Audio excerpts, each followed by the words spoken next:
Thank you. I want to welcome all the members. Thank you all for coming out. It's been a terrific winter. Those of you who traveled out from Albany, I really appreciate the fact that you've been able to get here without a lot of turmoil and strife. You've been very fortunate this winter. As always, the view is great. I want to make sure you all don't forget that I care a lot about that. We've got John Gardner in Buffalo, and he is participating by video, but the rules say that he cannot participate as a voting member.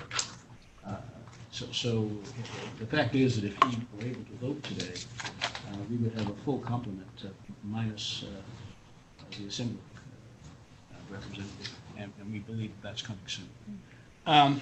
Let me start under the behind the first tab in your book, or it may be on your desks. I don't know about that. There is a resolution of the Dormitory Authority reaffirming and electing officers at DASNY. Have you seen that? You have it? There's a list of all of the officers, a long list of assistant treasurers and assistant secretaries, because we need that. I think all of these are being re-elected. Is that correct? Reaffirmed. Reaffirmed. Okay. Got it. And of course, the vice chair, Kimberly Nadeau, and I'm asking that the board vote favorably on the appointment of Daryl Snyder as secretary. Are there any questions? Hearing none, may I have a motion, please, to approve?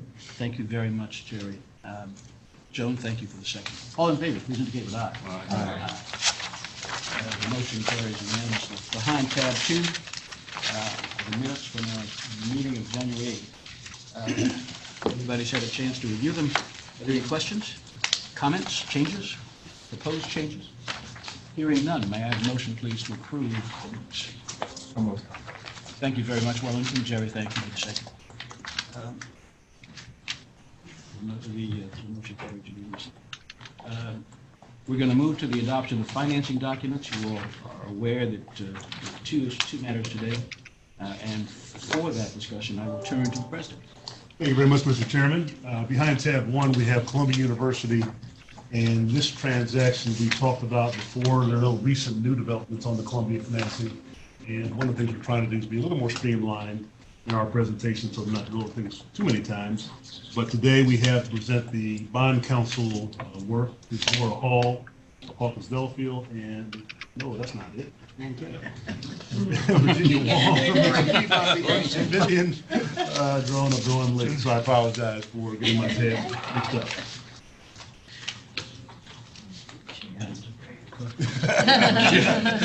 Pick up the ball on the foot when it's on the ground.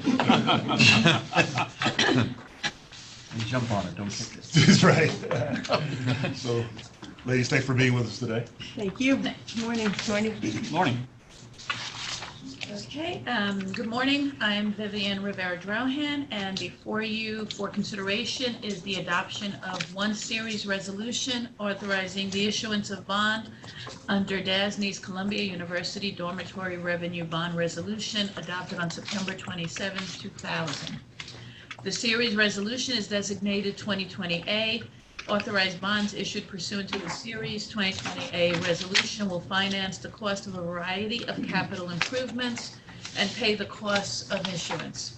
The series resolution also authorizes certain amendments to the loan agreement, which Virginia will describe separately.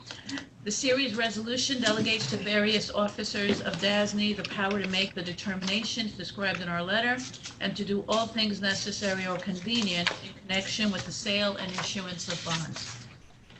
This includes, among other things, determinations as to the procurement of credit support and the funding of a debt service reserve fund. No debt service reserve fund is expected to be established in connection with the issuance of the authorized bonds. The general resolution constitutes the agreement between DASNY and the holders of the bonds issued under it and contains the basic terms of that agreement. The bonds issued under the general resolution will all be on parity with each other. However, such bonds are subordinate to the outstanding bonds issued under the prior resolution. The bonds issued under the general resolution will be special obligations of DASNY, payable solely out of and secured by the revenue fund and all accounts within the fund, including the reserves for operations and maintenance and repair and renovation, and the money and investments on deposit in the fund and the accounts within it from time to time. The general resolution permits the issuance of additional bonds to be issued pursuant to it only if the revenues collected during each of the preceding Columbia fiscal years satisfy the test described in our letter, except in the case of refunding bonds. With respect to the loan agreement, the original loan agreement was executed on September 27th, 2000 in connection with the first issuance of bonds under the general resolution. That loan agreement was amended and restated by the parties in September 2011. As Vivian mentioned, Columbia has requested additional amendments to the loan agreement to align certain provisions with current DASNY policy and more recent loan agreements entered into by DASNY. The amendments include removal of covenants regarding the engagement of a management consultant, removal of specific requirements to furnish a certificate of an insurance consultant and obtain DASNY's consent to material changes to certain contract documents, and also a more modern requisition process. The amendments contained in the amended and restated loan agreement require the consent of a majority of the outstanding bondholders that are outstanding. The authorized bonds will not constitute a majority at this time. However, the underwriters for the authorized bonds will be consenting as underwriters as permitted under the general resolution. The university expects that the amendments will take effect when the requisite amount of future bonds are issued at the consent required. Request for consent will be sent to the holders of the outstanding bonds as required by the general resolution. The bond purchase agreement for this transaction contains customary terms and conditions for DASNY transactions. And I just want to clarify one thing. I think that that was incorrectly stated, and it's my fault, not Vivian's. The general resolution permits additional bonds to be issued. There is no additional bonds test for Columbia.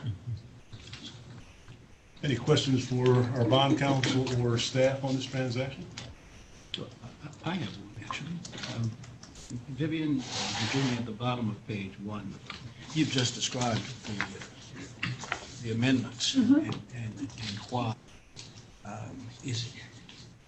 What you're talking about is simply conformity. You're making the document conform to what the current rules are here. Correct. Okay. Correct. Okay. Several institutions have done recent updates to their loan agreements. These are consistent. So Cornell, Rockefeller, similar changes last year. Similar. Okay. Thank you very much. Are there other questions? Hearing none, may I have a motion, please? Thank you, Wellington. Is there a second? Gerard, thank you. All in favor, please indicate with aye. Aye. Aye. Motion carries unanimously. Thank you.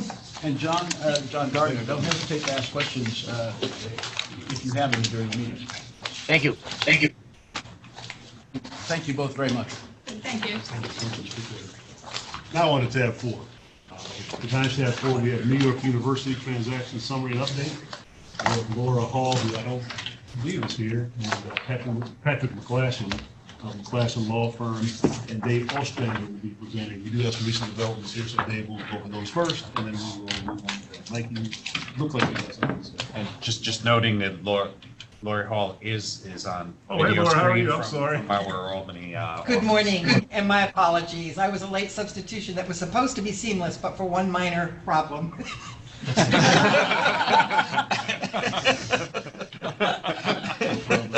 So Dave, you want to start? Thank you. I just have a brief update before turning it over to Lori and Patrick discuss documents. This is a financing that we brought to the members back in December for resolution to proceed. At the time, the financing included a new money component as well as the funding that was discussed today. At the time, we told the members university may or may not proceed with the new money component, and they've decided to not proceed with the new money component at this time. So what we did is we decreased the not to exceed amount from $750 million at the time of resolution to proceed down to $450 million to take out that new money portion. So other than that, there's no changes to the purpose or the security that was described before. Thank you, Dave. Lori, you want to start? I'll start. Oh, Patrick will start. Yes, thank you, Ruben. Good morning, everyone. Before you for consideration is the adoption of a first supplemental resolution, which will amend and supplement the authority's New York University Revenue Bond Resolution, adopted May 28, 2008, and the adoption of two series resolutions, which I'll refer to collectively as the Series 2020 resolutions. Each series resolution authorizes the issuance of a series of the authority's New York University revenue bonds pursuant to the resolution. The proceeds of the bonds authorized will be loaned to the university pursuant to a loan agreement approved and entered into by the authority and the university in 2008. The two series resolutions are identical to one another except for the series designation and authorize individually and in the aggregate the issuance of up to $450 million of bonds. The university has requested that the authority issue the bonds, which together with other available funds will be used to refund all or a portion of the authority's outstanding New York University revenue bonds, series 2012A, 2012B, 2013A, and 2015A, and to pay all or a portion of the cost of issuance of the bonds. Each series 2020 resolution authorizes the issuance of tax-exempt bonds or federally taxable bonds. The proposed bond structure currently contemplates the issuance of bonds as fixed-rate serial and term bonds, issued in two series, one taxable, one tax-exempt. It is currently expected that the authorized bonds will be sold by negotiated sale to a syndicate of underwriters, the lead manager of which will be of A Securities, Inc. Each Series 2020 resolution delegates to certain officers of the authority the power to determine the particular terms of the bonds and the power to enter into certain agreements on behalf of the authority. And such delegations are described in detail in our bond counsel letter. It should be noted that among the agreements authorized in the Series 2020 resolutions is an amended and restated loan agreement, which together with the first supplemental resolution previously referred to will be discussed along with the security for the bonds by my co-bond counsel, Lori Hall. Lori? Thank you. Before turning to the security and amendments, I wanted to say, as noted by Patrick, the intent is to issue both a federally taxable series and a tax-exempt series. Because certain of the bonds funded are not callable for several more years, like many other institutions in recent times, since tax-exempt advance refundings were eliminated, NYU plans to advance refund these bonds with proceeds of a taxable series. The portion of the 2015 bonds that will be refunded were issued as stepped coupon bonds with only a 5-year call protection period and are subject to redemption beginning on July 1st. So these bonds will be redeemed within 90 days of issuance with proceeds of the tax-exempt series. I believe this is the 11th time that the board has been asked to authorize bonds under this general resolution. And these bonds authorized today, like all of the bonds previously issued under the general resolution for NYU, will be special obligations of the authority, payable solely from and secured by payments made by NYU pursuant to the loan agreement and for amounts on deposit in the funds and accounts held by the trustee under the general resolution. The 2020 bonds will be on a parity with each other, as well as on a parity with all other bonds issued under the general resolution. Under the loan agreement, including the loan agreement as would be amended and restated, NYU is obligated to make loan payments in amounts and at the times sufficient to pay debt service on all bonds outstanding. NYU's obligation to make such payments is a general obligation of the university, and the bonds are not secured by any mortgage or pledge of any revenues or assets of NYU or by a debt service reserve fund. In addition to the two series resolutions, the authority is being asked to adopt the first supplemental resolution amending the general resolution. and by adoption of the series resolutions to amend and restate the loan agreement. As was the case with Columbia, the purpose of the amendments is to bring the respective documents more in line with current DASNY policies and more recent documents being used by DASNY. The proposed amendments to the general resolution include removing provisions for optional publications of notices, removing a 30-day waiting period for the effectiveness of amendments to bond documents, clarifying NYU's role with respect to redemptions and the selection of bonds to be redeemed, and authorizing the more frequent release of excess revenues on deposit with the trustee. The proposed amendments to the loan agreement include provisions for a more streamlined requisition process and the removal of covenants relating to the engagement of a management consultant and the requirements of annual reports of an insurance consultant. Like with the Columbia documents, the NYU General Resolution mandates that the proposed amendments will not become effective until the consents of a majority in principal amount of bonds outstanding under the resolution are obtained. While it is expected that the underwriters of the 2020 bonds will consent to the amendments on behalf of the 2020 holders, the 2020 bonds will not constitute the requisite majority needed for these amendments to become effective. Therefore, it is anticipated that upon the issuance of these bonds, a request for consents to the amendments to the general resolution and the loan agreement will be sent to the holders of the remaining outstanding bonds. At this point, we're happy to answer any questions you may have. Questions, Bill? Sure. Thank you. Hearing none, may I have a motion, please, to approve the transaction? Wellington, thank you. Is there a second? Carol, thank you very much. All in favor, please indicate with aye. Aye. Motion carries unanimously. Thank you all very much. Thank you. Thank you. Thank you, Lord. We're now going to move on to tab 5, reports. First of which, of course, is the Board of Presidents. Board of Presidents. Well, this is Black History Month, and I always like to share some stories that may not be as well known in Black history, so I got a couple of DASNY stories for us this morning. The first one is 1928, Dr. Lewis Wright became the first African-American police surgeon in the city of New York. And in 1934, he was the first Negro admitted to fellowship in the American College of Surgeons. He started practicing in 1919 at our own Harlem Hospital.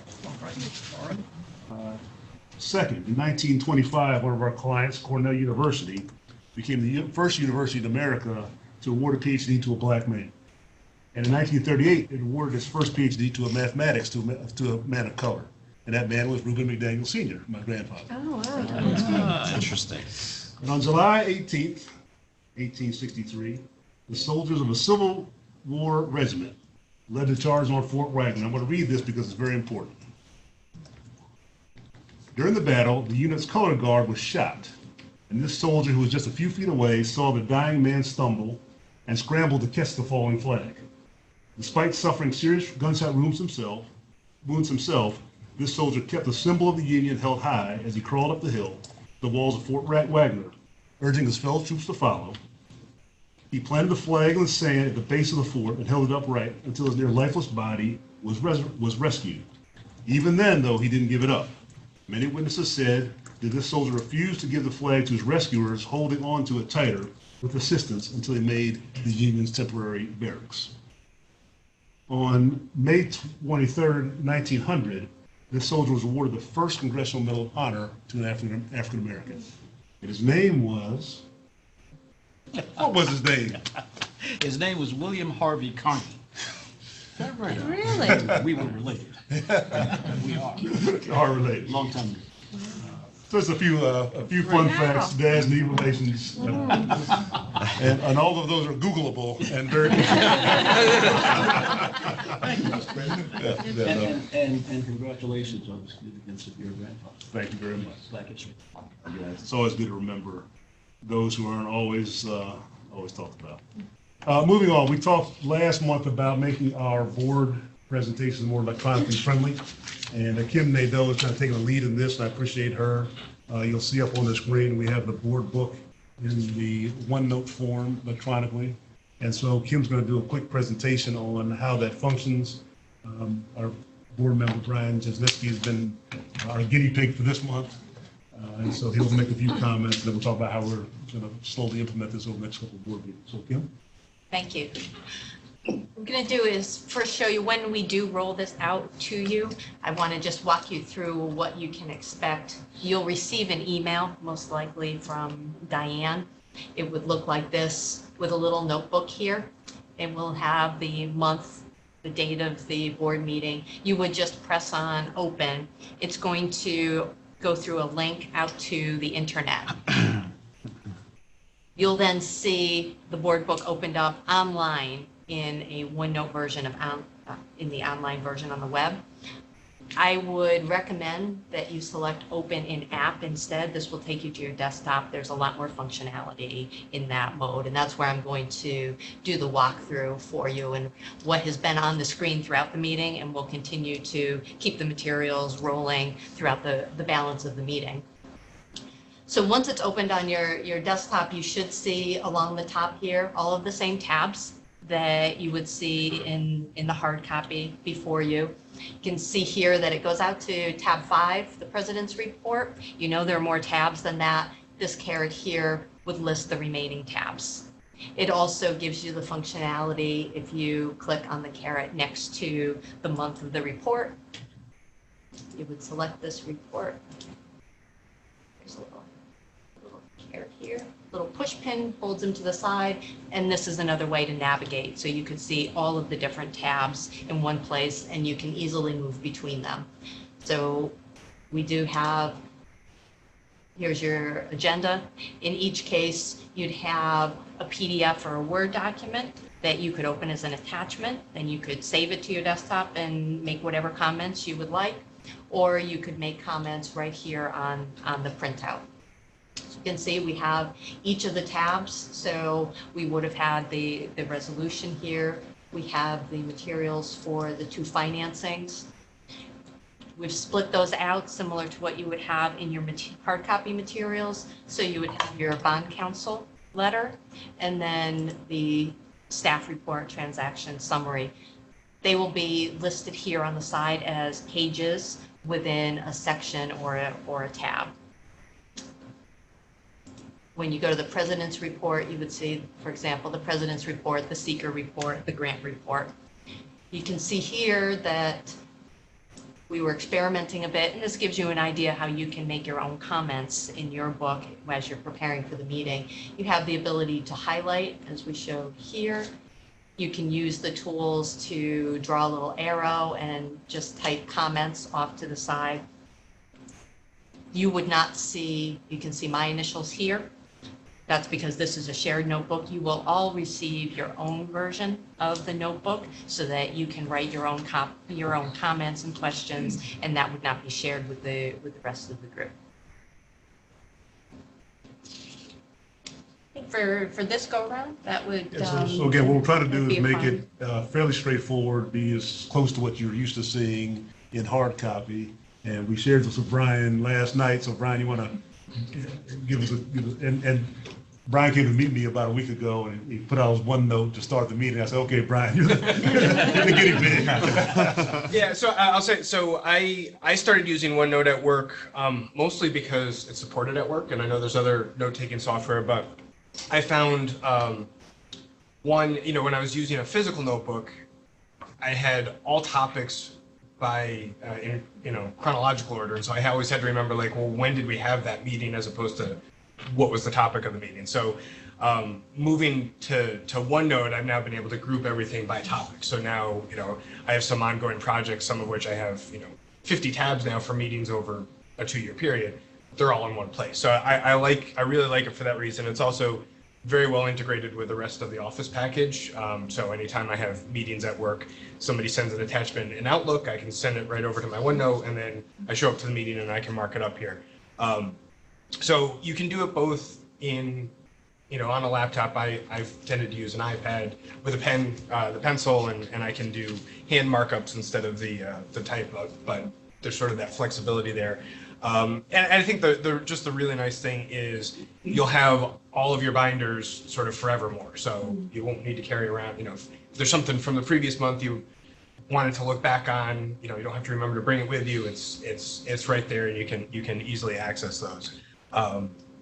And just the portability, there's a phone app as well. You really don't take notes on it, but again, for quick access, if there's something you need to look up, what did I say there, or what's this document look like, you can have it on your phone, and it's all very quick. The moment you click on the link they email you, it'll be in all of those places. So, as soon as I did it, it popped up right on here. I could open up my phone and be right on my phone too. So it takes a little bit getting used to, but I find that overall sort of my organization of all of my notes and documents is much more improved from before. And I've been using OneNote a little over 2 years now, I think. So it's been really useful. Do we have to download the OneNote app on whatever device we're going to use first? If you have Microsoft Office, it should already be on your, yes, it should already be on your, whatever device you're using. What we will do as we roll this out is have some one-on-one discussions, talk about what device you're using it on, how it's showing up, how you use it may differ between an iPad, a tablet, a desktop. So we can have some one-on-one, even a Zoom meeting or Skype or something along those lines, so that we can see each other. Like Brian, I've used it for over 10 years now. It's a great organizational tool. We have some other users in the office, in addition to Ruben joining us. So more and more we're using it, and we would have people available to assist you in terms of your initial usage, as well as making full functionality as we go forward. And for me, the most important thing is I'm a doodler, and so I can doodle and then quickly erase my image. And the doodles are in like different fancy font colors. So, but at the end of the meeting, there's no evidence that I did any of that. Right. And again, not sharing between you, so you're not witnessing those doodles. Is that on an iPad? No. Yes. Yes. You can like scribble on it, and You gotta have. Yeah. Yeah. have Yeah. pen. Yeah. So I can still print out. If you have a few minutes after, I have it on my iPad. I can show you. You'll still get a hard copy. Yep, and you can print, and I've even printed from my iPad that you can, Right. if you've got a document, you can send it there. And the iPad, iPhone, Android, there's a separate app that you can just get in the App Store, and then all you have to do is sign into your account. So whatever, again, as long as you have a desktop version that you're already using through work or personal with an account associated with it, you just need to log on and you can use it in any of the. So I have to have another password. Well, Same password.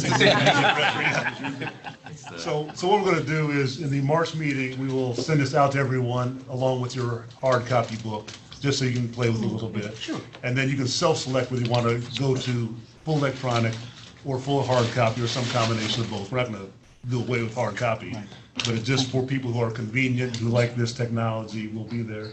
You should know that behind the scenes, we're using this as a more efficient way for us to create the board books.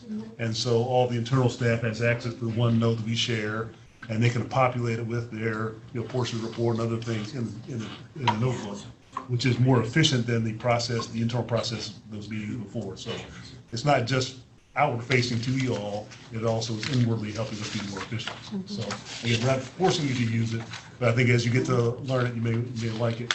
And as Brian mentioned, even if you don't use it on your board day, it's nice to have it in your file so that you can say, what happened in the November board meeting, let me go back to it, without having to file it in physical paper. So again, in March, we'll send that out, and then we'll also offer up one-on-one training if anyone wants to take it a bit further.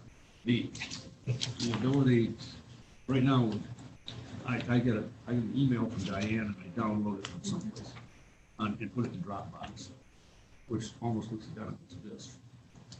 This is a substitute for that. Diane could easily still populate the external website. I don't want to do anything special. I just want to make sure I've got the right technology or the right software in place on the various places that I use. The intention would be to replace what is on our external website. Mm-hmm. Kim, as an example, you distributed the proposed budget. I think it's 2 weeks ago.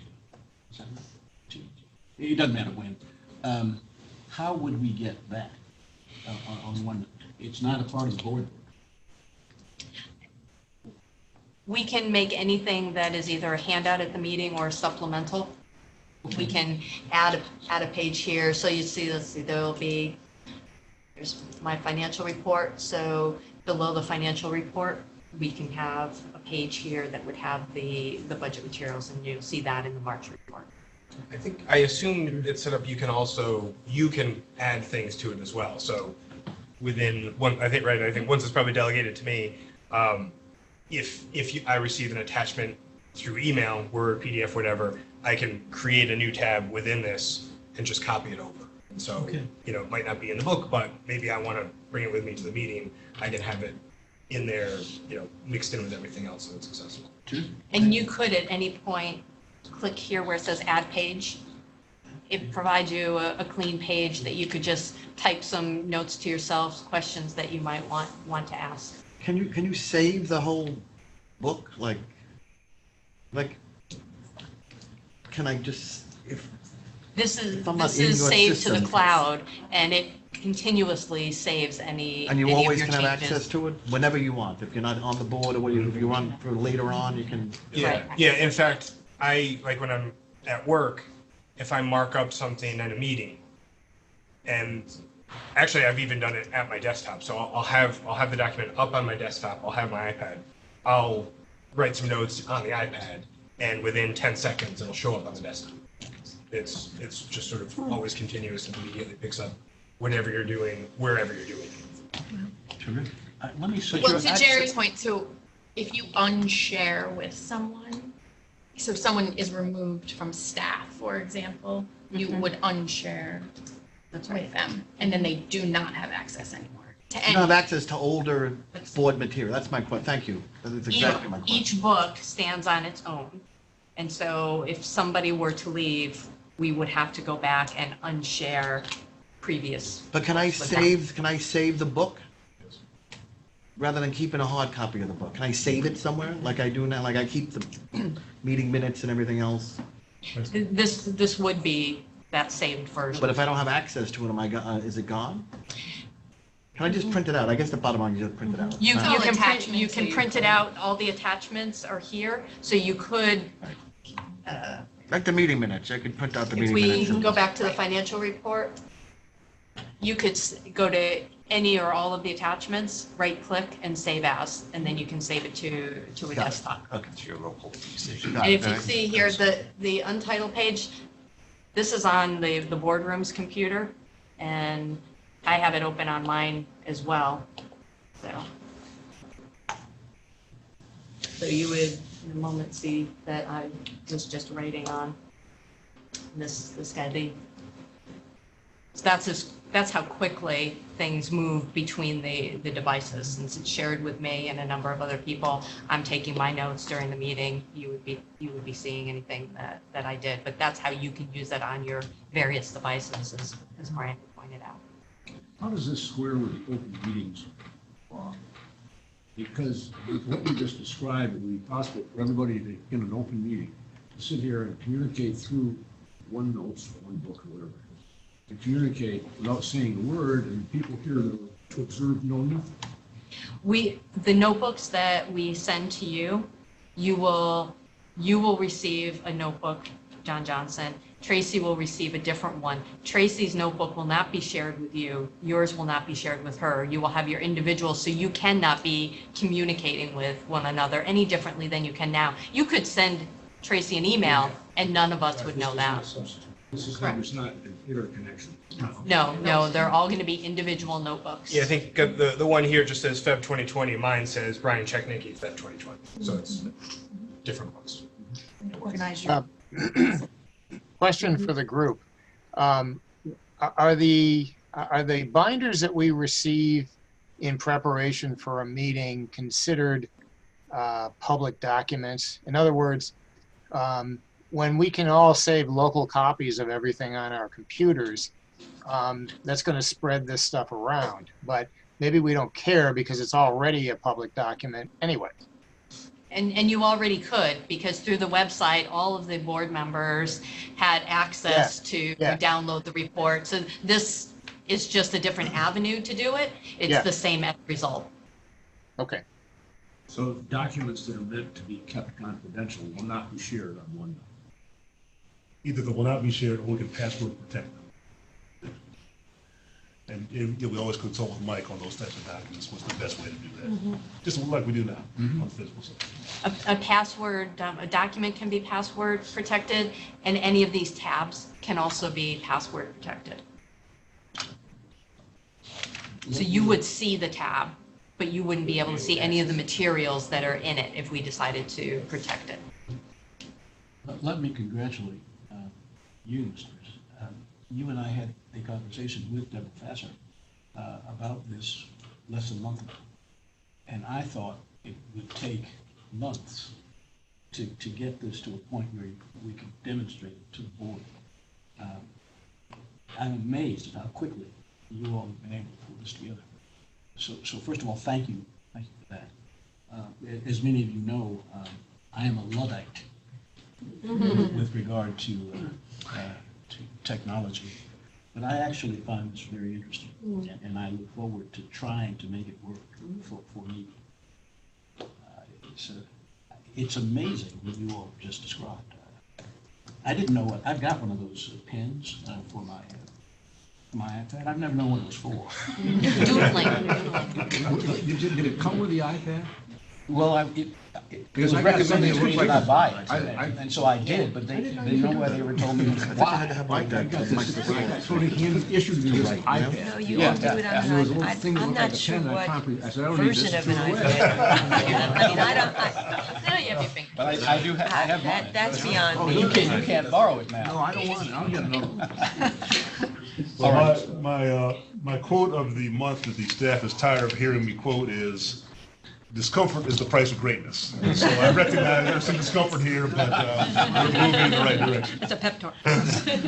And I just would also like to thank Diane Folletti. She really has taken the brunt of, and had never used OneNote before about, I don't know, 2 weeks ago when we shared one with her. I had an initial layout idea, and Diane looked at it and said, I think if we did this to make it, it would look more like the board book. I said, oh, that's great. And what you see really is her layout and her putting all the materials together, and it's coming together quickly, and I really appreciated her doing that. And I think it's nice to know that she had no experience with the software before doing this, and she picked it up quite quickly.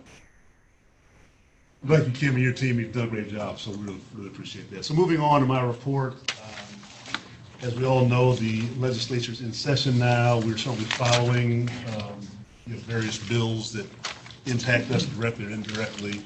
The only one I want to highlight is we are part of a bill that will allow us to do design build for state projects, and we think that will pass. Two-way authorities, others are in that bill as well. But as you have been schooled over the last 3 or 4 years here, design build certainly an efficient delivery form, and so are cautiously optimistic that will pass. Other than that, the other bills we're following, we don't see anything that's concerning, if you will, to us, but we are paying attention to it. We just hired a gentleman, Mike Hernandez, who used to work on the legislative side to follow that. He's done a great job for us and kind of keeping us updated on what's going on in the Hill. So, certainly we're in our hands if something comes up, but at this point, we're feeling pretty good about where things are from the legislative perspective. Yes. The University of Albany Wellness Center, we recently did the ribbon cutting for that piece, and if you're ever up in Albany and want to see our work in action, I would suggest that you go by and see it. It's a fantastic facility, and Steve's team did a great job with that facility. Part of the component is a mental health component, where they have 4 or 5 Steve mental health offices. But as I've said to our staff several times, our end customer is not the SUNY. It is the student who goes to campus and the parent who drops their kid off at campus. And so when you're not feeling well or you're having a mental health issue, you don't want to go to the counselor's office. You want to go to a health facility. And you walk from a dorm that looks like a traditional dorm and walk in one door and it looks like you're now in a health facility with all the things we would expect to have in a health facility. And I think just from a student comfort perspective, and certainly as a parent as a student in college perspective, it's a fantastic facility. So I compliment Steve and his team. And I can't tell you from the president of New Albany down to everyone I talked to said our team and their team integrated beautifully. They did great work, and it was really just a great testament to the type of work that we do. So I'm just really proud of the work that they did, and I enjoyed that. And it's very close to where our offices. So again, if you're in Albany, stop by and see. It's a fantastic facility. Just a reminder, we talk about this in December. Next Tuesday and Wednesday here in New York on Tuesday and Albany on Wednesday, we'll be honoring the retirees and service folks. And so if you want to join us, please do. You should have had an invitation, but it's 9:30 to 11 in New York here. So the chairman and I will be at both of those. But certainly welcome you to come to that as well. We made a couple changes in our communications and marketing department. We have a new member of our team, Jeff Gordon. I'm going to ask him to introduce himself briefly. He's got a lot of history here with the state, and he has a great reference sitting at the table. Jeff Sullivan, he's known for a long time. But Jeffrey joined us about a week and a half ago. So, hello everybody. I'm just happy to be here. I bring a lot of experience, as he said, with being in and around the kind of things that we'll be doing here. I started as a newspaper reporter back in the days when we had newspapers. Actual newspapers. I came to New York as a number cruncher for the state budget division. Did that for a few years and then moved into communications, where I've been talking about public money and how it's used for about 17 years. I moved over to Albany Med, where for the past 7-8 years I've been head of marketing and PR for them. And I'm just happy to be back in the public sector where I belong. I will say that the reputation for DASNY out in the rest of the state has always been extremely positive, that it's always been seen as a place of really high professionalism and high quality work. I've been at DASNY for a week and a half now, and I've seen nothing that contradicts that, so you should all feel good about that. Thank you very I'll much for report saying back all again. Right now, everything looks great for a week and a half. Thanks for having me. If I may, having had overlapping tours of duty at DOB with Jeff, I also vouch. So. Thank you. Yes, guys. thank you. Again, obviously, we have employees who come and go quite a bit, but these are some that will affect you board members. And so a natural question would be, well, what about Deb Fasser, who used to have that position? She has now moved into the role of Director of Strategic Communications and Business Development, taking over some of Dan Petroff's role and some of the communications and strategic ideas that I've been rolling out. She's moved on that side, and it will be, once she transitions Jeffrey into his role, we'll be doing more of that work. And so Deb continues to be a very valued member of the team, taking on a more responsible role in that place. And both Deb and Jeffrey joined me yesterday at the Bond Buyer for a podcast, which I will send out to you when it's published. The other person who you will be missing at the board meeting is Sarah Richards. Sarah, as you know, used to be in Mike's office. Sarah, over the past 5 years, has become more and more involved in our grants division, and quite frankly, is spending almost 80% of her time doing grants. And so we've moved her to head that division now. We don't expect that we'll get particularly any more grant business coming, but this just aligns better with what we're actually doing on a day-to-day basis. And so for this meeting, Mike is our minute taker.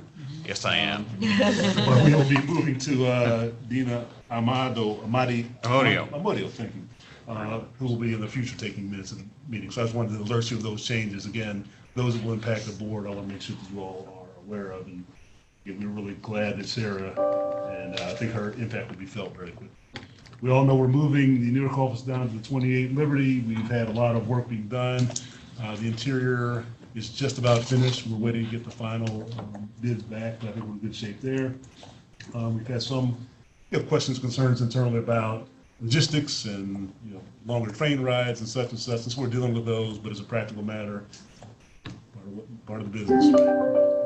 But we will have a much higher functioning. We're going to have all new furniture, stand-up desks, ergonomic chairs, the whole works, and great views. Mr. President, might it be possible at some point to get some photographs of what it looks like now, such that we can do the comparison later on?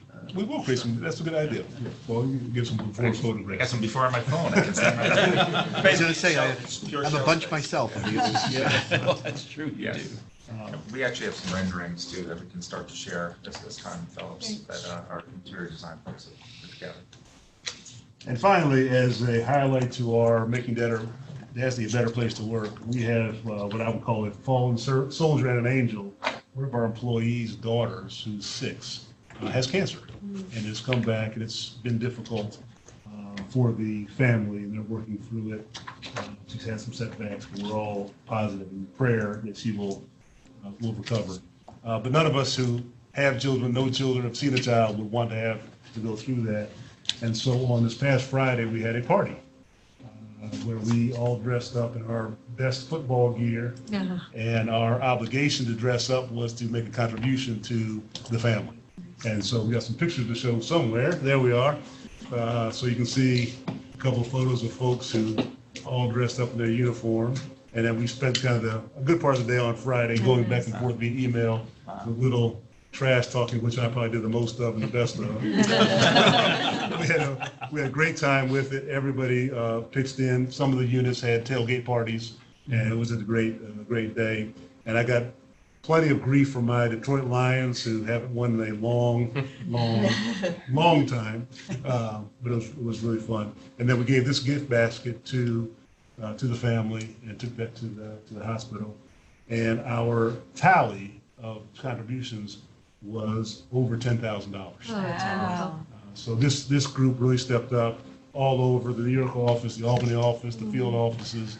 We had a good time with it, some good camaraderie, but also just did a great thing for this family. And so, she's in our prayers. And so we were Team DASNY on Thursday and Team DASNY today, but on Friday we were Team Charlie, and we had a good time with it. So I just wanted to share that with the board. And that's my report.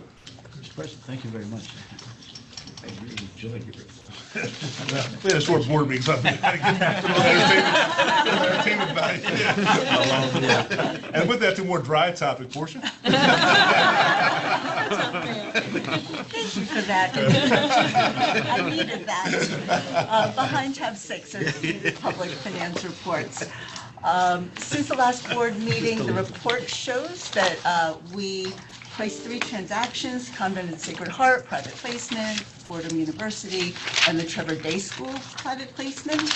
Since we put the report together, we were also in the market with a number of other transactions. We priced NYU Langone Hospital and Barnard College. I would note that NYU Langone Hospital received a 1-notch upgrade to A. Barnard's rating ticked down 1 notch to A2. Notwithstanding that, both transactions, they priced really, really well, as did the Fordham transaction. All of the publicly offered deals have been pricing really, really well. And I'll talk a little bit more in my market update, but there's just so much demand out there, money coming into the system. And so these transactions have done very, very well. We're actually in the market now today, this morning, with the Montefiore transaction.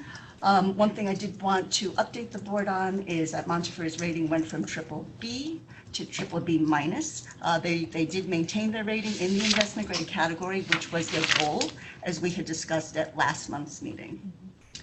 As far as the market is concerned, new issue supply is about $31 billion year to date, about 22% higher than this time last year. Supply for the week is about 7.6 billion, pretty healthy. Of that 7.6 billion, 4.9 billion is tax exempt. So, a good portion is taxable, as we discussed at last month's meeting. As I said before, rates are just so low. Yields hit an all-time low on Friday. Top-rated municipal bonds were weaker across the curve. U.S. government bonds also weaker. Basically, 10 and 30-year treasuries both increased 8 basis points. 1, 10, and 30-year MMD have decreased 12, 16, and 13 basis points respectively since our last board meeting. Funds continue to flow into the system for tax-exempt bonds. This now marks the 56th consecutive week of inflows into the market. This has really been just a tremendously good time to be issuing bonds. Let's see, in your report, there is the credit enhancement update as of the end of 2019. As you know, we provide this to the board each year around this time. I think there's really no surprises here. This is specific to looking at the debt for our not-for-profit institutions and really looking at what's happening as far as credit enhancement is concerned. And again, really no surprises. If you look on the right hand with the 2018 numbers versus the left hand 2019 numbers, what you'll see is the fixed rate debt is increasing slightly on a percentage basis with the variable rate debt. Basically it's holding pretty steady if you look at the numbers. The thing that I think is probably, also not really a surprise here is if you look at the bottom part of the page, 2018 versus 2019, where we're looking at the enhancement, unenhanced is really that portion of the portfolio is growing as compared to the insured or other credit enhanced portion of the portfolio. The other information behind this is really backup information as to that sort of big picture overview. I would note on the last page, you'll see the various institutions that have letters of credit and when those letters of credit basically need to come up for renewal. We track this pretty carefully, so we can keep on top of what's happening with the institutions on that front. Let's see. The other thing I would note is that we continue our efforts as far as streamlining and efficiency are concerned. We are embarking on a number of meetings at Ruben's request, really with our clients, so that we can go out, get their feedback as to their experience with us in terms of their recent financings, get their input as to, what they thought went well, what they thought maybe could be done differently. By and large, though, I have to say in terms of, I think, the experience with the financings from our point of view, we think that things have gone really smoothly. We think that sort of the efforts that we've undertaken to make the process more efficient have been well received, but always good to go out and actually talk to the clients themselves to find out. So we're actually meeting with Rockefeller University later this afternoon, and we have a number of other meetings scheduled over the course of the next couple of weeks, and we will come back and keep you posted as to those discussions. The other thing that we're doing, again, at Ruben's request, is we have a series of meetings set up with our senior managers to talk to them from their vantage point, about, market trends, new ideas, but also to get their feedback and their input as far as the issuance process. So we're looking forward to those meetings. Those will happen the last 2 weeks of February. And then the only other thing I would add is that in the board materials are the annual bond sales summaries for the most recent transactions. These include performance metrics, and as you know, all of these will get compiled together and put into the annual bond sales summary report after the close of the fiscal year. So. Thank you. Are there questions for Portia? Quick question. Do you see any reason that unenhanced bonds have increased? Is it just because they can, because the markets are so strong? That, and I think, sort of goes back to looking at our portfolio that historically had a lot of bond insurance. Right. So after 2008, 2009, when the bond insurers really kind of went away, I think that's had a very big impact. And now they're beginning to return, but slower. Exactly. Not nearly to the extent that they had been players previously. Oh, it's such a strong market. Enhancement costs money, right? Right. So right. There is almost no need for enhancement if you can get away without it, I would guess. Are there other questions? John, sorry. The way I interpret what you're saying is that government has a tremendous demand right now for money, to borrow money. Is there any view or analysis done on where that demand is coming from across the country?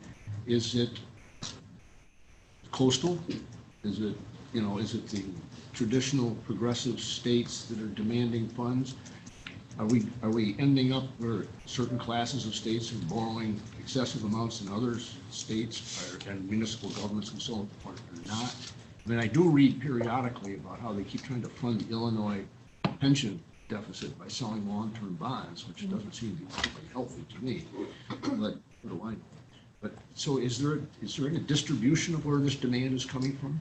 So, you know, I think that, you know, clearly from the borrower perspective, there are capital needs that need to be financed. Part of the dynamic that I was referring to on the demand side is really coming from the investor side. There's so much demand coming from investors. That's sort of the dynamic that we're seeing in the pricings as far as the really low rates that the borrowers are able to achieve. You know, because we're seeing the deals go out to the market. There are many, many times oversubscribed. You know, oftentimes I think you sort of get into that situation and you might think that the underwriter has sort of missed the mark in terms of the scale that he put out originally.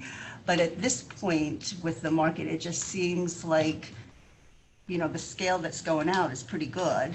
And there's just very, very strong demand from investors. And that's the dynamic that's really sort of resulting in very, very good results. So the strong demand from investors is leading government to borrow more. You know, on the borrowing more, I think what we are seeing is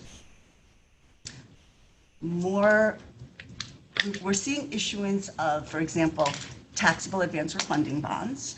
And again, that's a function of, you know, rates being low and spreads being very compressed between tax exempt and taxable, which gives the benefit of being able to refund bonds and still achieve significant savings. So at the end of the day, that issuance may be up, but the net effect is savings for the borrowing entity.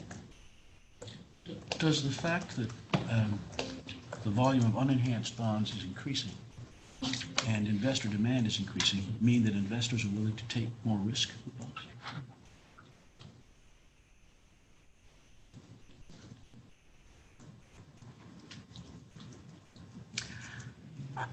I'm not sure, Al. You know, the bond insurer, the decline in the bond insurers happened quite a number of years ago. You know, speaking for our portfolio, you know, we had a lot of very highly rated institutions who went to the market with bond insurance. That was just sort of how they did it. You know, AA rated institutions went to the market with bond insurance, and that was fairly commonplace.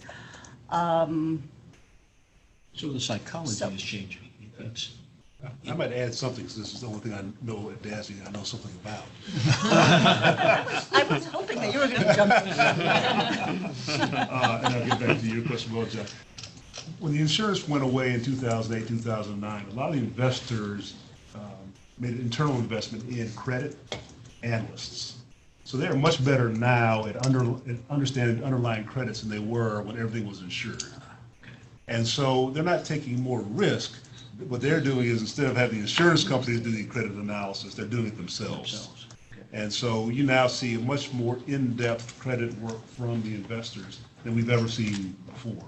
And so that's one reason that, you know, they're not taking more risk per se, but they are taking a different look at the risk that they're taking. Again, historically, there was no reason a AA had to have an insured transaction.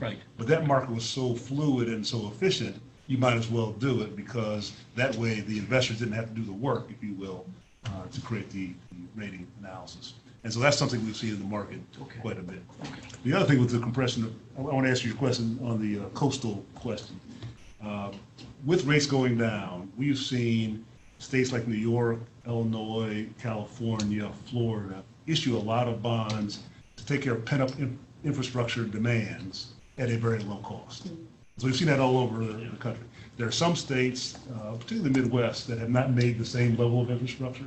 So their volume has not been as much. So to combine advanced fundings with this infrastructure piece. The other thing we did as investment bankers is get this 5% coupon we've seen quite a bit. So we have a 5% coupon that's callable in 10 years. When you get to the 10-year period, you either have a 5% or something less. Well, it's always refundable economically to refund that. Right? So we're now seeing the effect of that in 2020, 21, 22, 23, which is creating a volume of advanced refundings that was in some essence, I don't want to use this word, I guess I'm an issuer now, artificially created by the, but so we're seeing a lot of that culmination of things leads to a lot of demand. On the pension fund piece, the only reason a pension bond makes sense is if you want to lock in your obligation going forward and you believe you can invest more than you're borrowing at. So low rates certainly make that attractive. It's not really a solution, right? It's a locking in of an obligation you already had anyway. And so in a low interest rate environment, if you are a politician and trying to make a policy to say, I'm gonna start filling that gap without raising taxes, is a way to lock in an obligation and fill in that gap. But there is a risk that your investment returns, although they've been nice the past couple of years, you and I both live long enough to know they don't always go up. And so, historically looking at some of the pension obligation bonds that have been issued, you get a mixed bag of whether it actually worked or not when you look back in that. And I say, so certainly from the private client side, the fact that rates are low, that's something that they certainly take into consideration as far as their plans for issuance. I'd note on the state side that the state level of issuance has been very steady from year to year. Okay. Very helpful. Other questions? Same discussion. Yes. Excellent discussion. Thank you both very much. Can I call an audible here? Of course. Is my last football reference of the season? The XFL. I got one. That's done. The XFL starts on Saturday. So we're supposed to go to executive session now for one of Portia's issues. It's not particularly meaty in that we want to come back with a vote. Could we take the other three reports so that some of the people here who won't be involved in that issue can then leave and go about their business and come back to executive session? Absolutely. I should have thought about that earlier. I apologize. No, it's all right. For some people's time, that may be more efficient. So we can move on to construction. Then behind tab 7 is the construction report. Steve. Thank you. Good morning. Behind tab 7 are the 3 standard construction division reports. On the cover of the construction projects report are photographs of the soon purchased big house interior renovation project. This project was phase 7 of 9. Phase 1 began in 2013. Phase 9 is anticipated to complete in the summer of 2022. The project included asbestos abatement and upgrades to bathrooms, student rooms, and corridors, as well as upgrades to mechanical systems adjacent to the phase 7 activities. The project budget was $11.7 million. All 9 phases, the project budget is at $51.8 million. Design for this phase 7 piece of the work started in September of 2017, completed in March of 2018. Mock Architecture was our design consultant. Construction started in May of 2018 and completed in August of 2019. Again, just working the summer months of May through August of those 2 summers. NIRAM was our general contractor.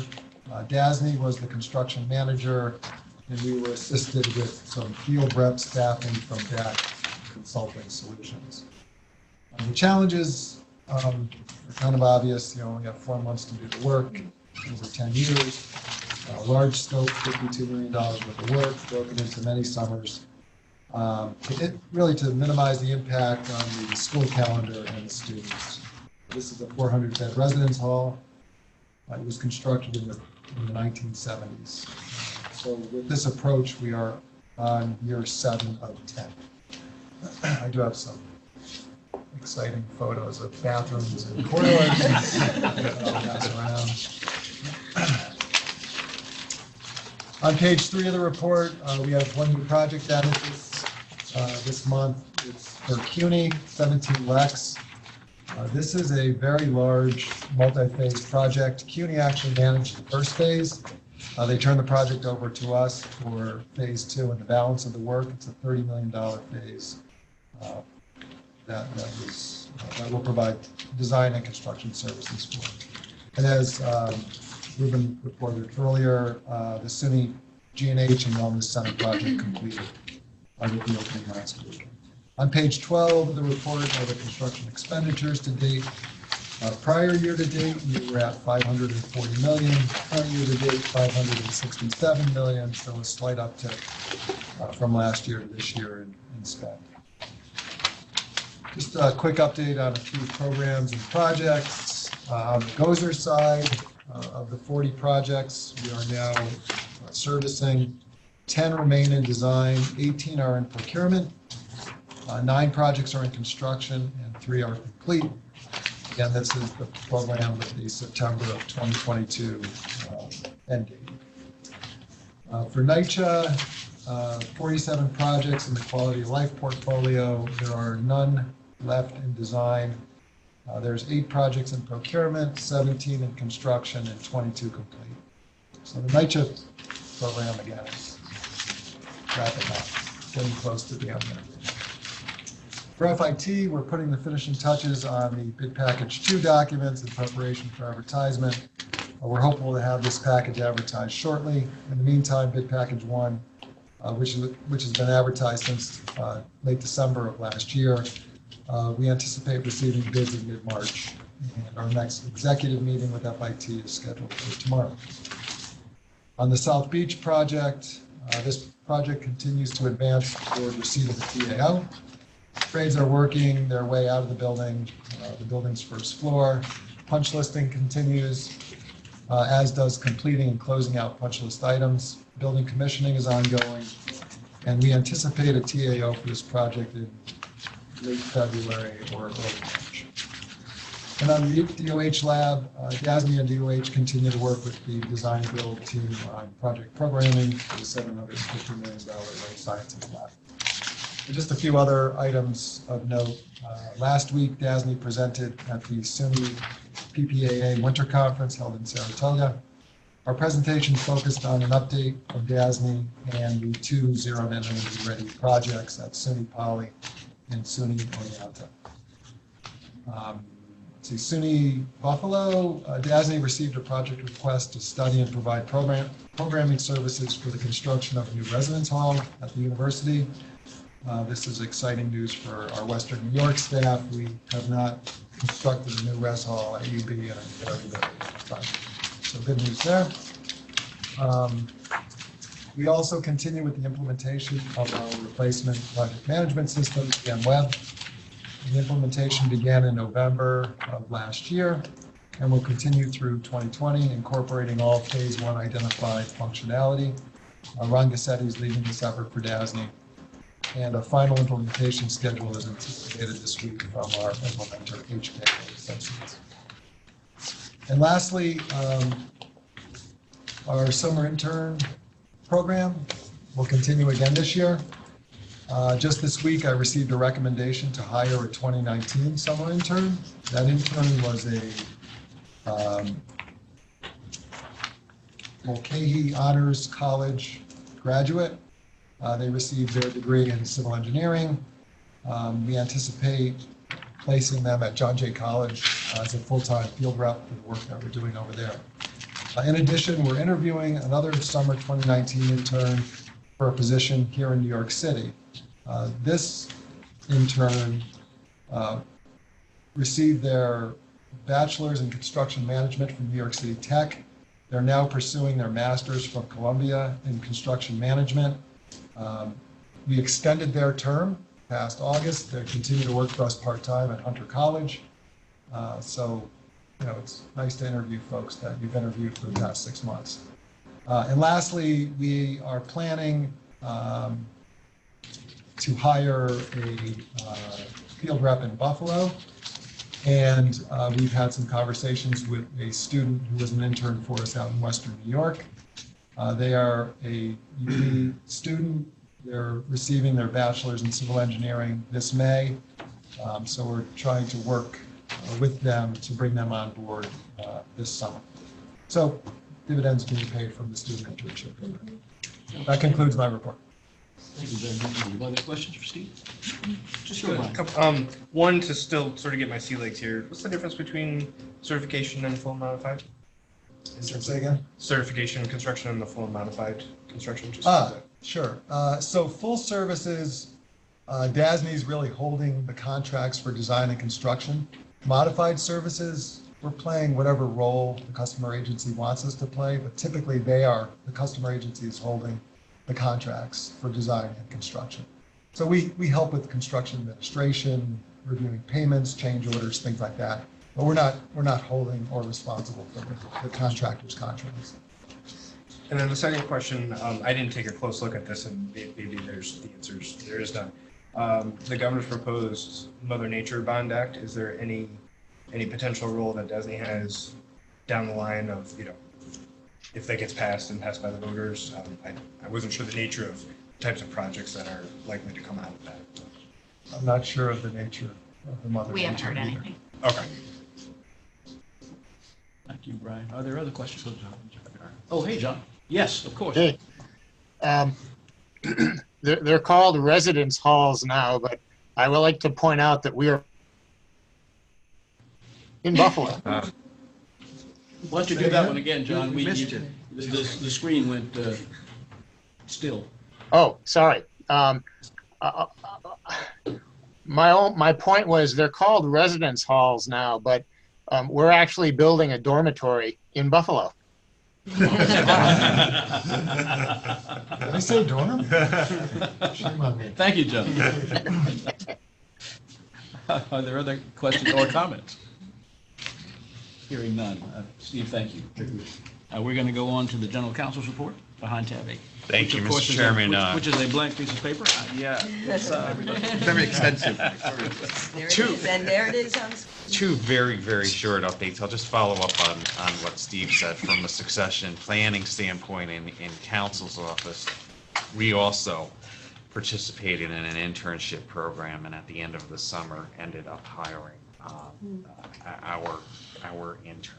And it's been a very good program, and we realized tangible results from it. And the other They come out thing, of law school, Mike? this person's graduating now. Oh, good. So it doesn't start Yeah, for a good. while, Great, but great. we ended up That's excellent. making the offer. So there's a little bit of a lag. It happened a little bit back, but it was. in research, essentially, doing research for you, or do you? We have hired her as a specific law slot? clerk is Okay. the position. Okay. She's not technically admitted yet. Of course, Her name is Adrian Mike. I started up the corporation counsel's office in the same way. That's right, yeah. So it's our first time doing that. We haven't done that in 20, 30 years. Is that right? Yeah. Wow. We usually require 10 years minimum experience. But we're engaging in real succession planning now, so you bring people and train them. It's a great program. I mean, we have interns all over. It's a great Yep. program. Thank you.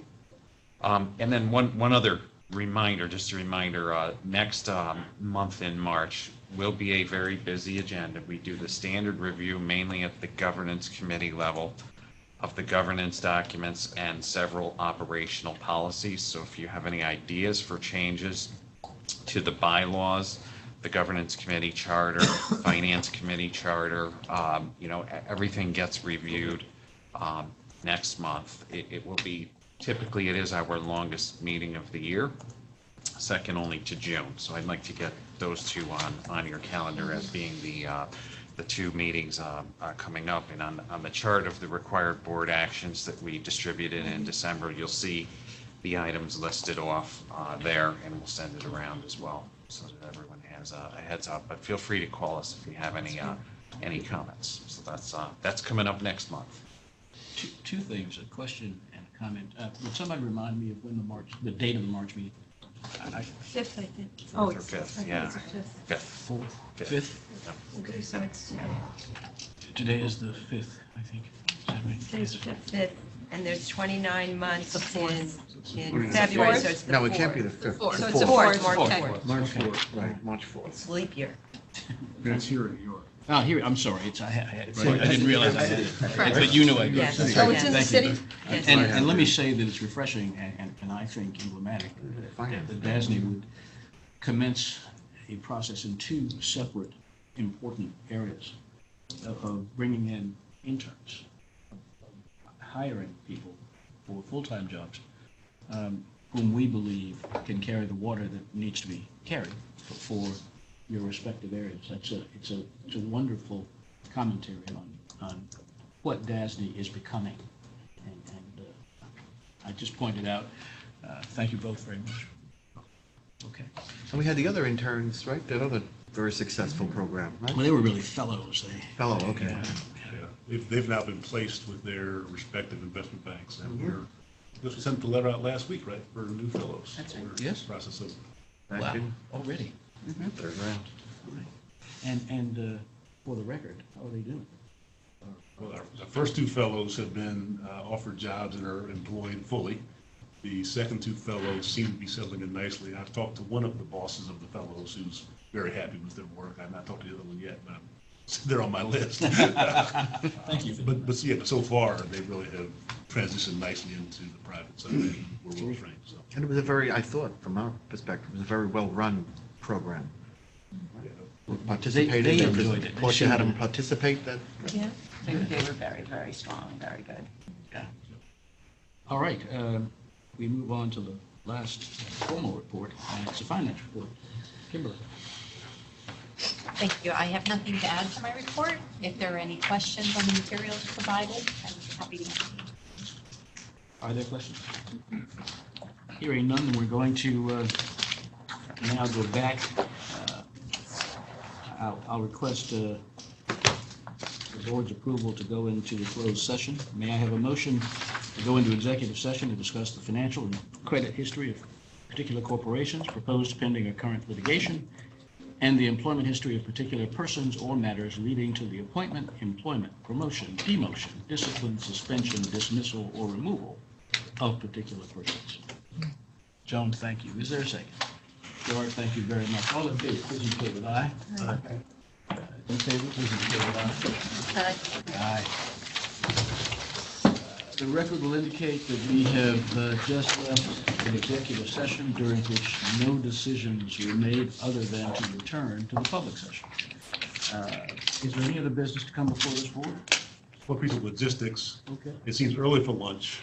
We are having it set up, so those of you who want to grab something, a sandwich on your way out, feel free to do that if you want to sit around and work a little bit, but lunch is being set up now. All right, thanks. Thank you very much. Thanks. This is a great meeting. Thank you all very much. Thank you. Did I adjourn it? Did I? We need a motion, so. May I have a motion, please, to adjourn the meeting? Thank you, Joan. Thank you, Bill. All in favor, please indicate with aye. Aye.